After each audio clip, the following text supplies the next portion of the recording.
One of the traps that you see gun banners use is they will talk about the gun homicide rate. The gun homicide rate isn't what matters. It's the homicide rate that matters.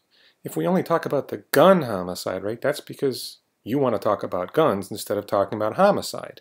What most of us are worried about is homicide, violent crime. That's what we want to worry about.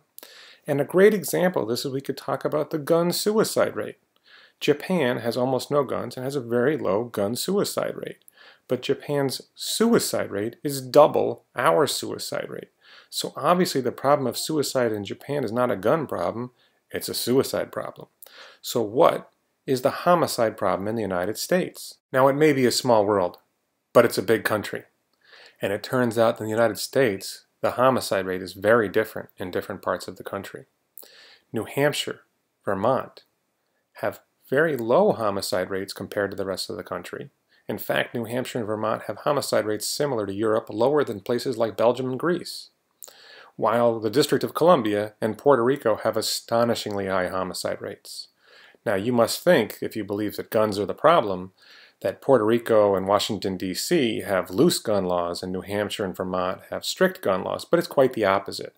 New Hampshire and Vermont respect the Second Amendment. There's no assault weapons law.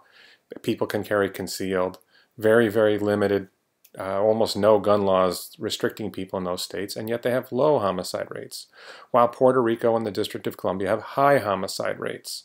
So the homicide problem in the United States is not a problem related to guns. Certainly guns are involved in many of the homicides, but that's not the problem. The problem is that different parts of the country have different homicide rates, and that's what we should be talking about.